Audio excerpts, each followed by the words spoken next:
Apakah itu penyakit demam denggi? Penyakit demam denggi adalah disebabkan oleh virus denggi. Ianya disebabkan melalui gigitan nyamuk. Terdapat dua jenis nyamuk Aedes. Yang pertama adalah nyamuk Aedes aegypti. Yang kedua adalah nyamuk Aedes albopictus. Tahu tak, nyamuk ni ada 4 kitaran hidup yang lengkap. Okey, yang pertama ialah telur, yang kedua larva, yang ketiga pupa dan yang keempat lambuk dewasa. Okey, kalau nak tahu, untuk telur, nyamuk berbentuk oval dan tiada pelampung. Okey, bagi larva nyamuk, nyamuk Aedes mempunyai sifon dan perbezaan terdapat bagi albopictus dan nyamuk aegypti iaitu di komtik. Pupa tiada mulut. Jangka hayatnya adalah 1 hingga 4 hari. Seterusnya adalah dia menjadi nyamuk dewasa. Nyamuk dewasa mempunyai 3 bahagian. Kepala, torek dan abdomen. Dapat 2 waktu aktif nyamuk iaitu seawal pagi 5 hingga ke 7 pagi dan lewat petang iaitu 5 hingga ke 7 petang. Nyamuk betina juga kebiasaannya menghisap darah 1 hingga ke 3 hari selepas keluar daripada pupa. Dan kalau anda nak tahu, jarak penerbangannya lebih kurang dalam 200 meter.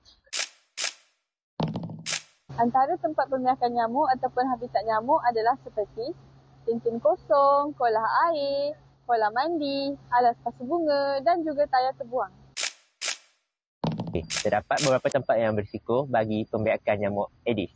Okey, yang pertama, alas pasu bunga.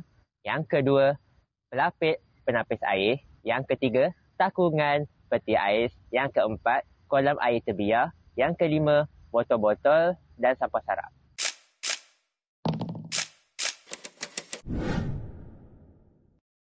Antara langkah pencegahan yang dapat dilakukan ialah dengan membuang air yang bertakung, memakai baju yang cerah beserta lengan yang panjang, memasang kelambu ketika hendak tidur.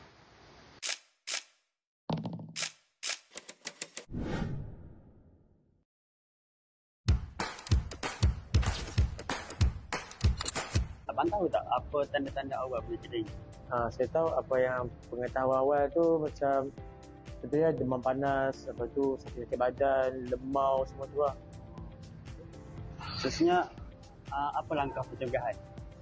Okey, langkah pencegahan jika kalau nampak air yang bertakung kat rumah tu dekat tempat plastik ke tempat botol ke, buanglah.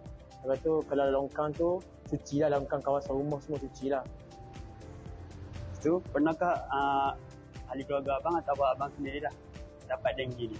Macam mana pengalaman? Setakat ni tak pernah lagi, tapi setakat simptom ni saya boleh tahu, saya macam pernah dengar kan, yang orang pernah kena dia sampai masuk hospital, ada yang cakap sampai badannya dah selemah, panas macam tu lah.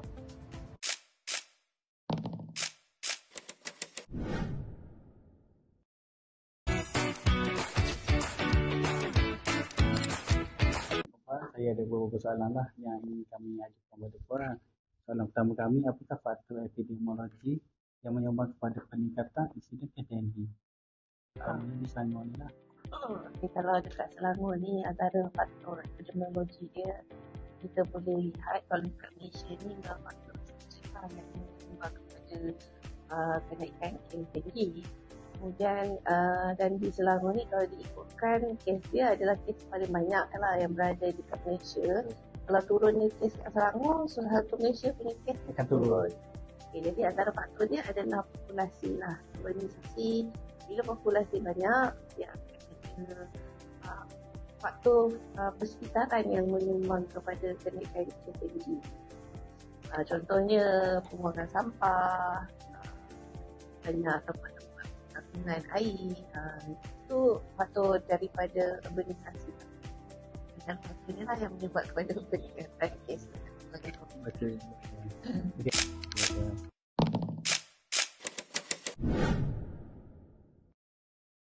Jadi, langkah penyelesaian kami ialah Aedes alert.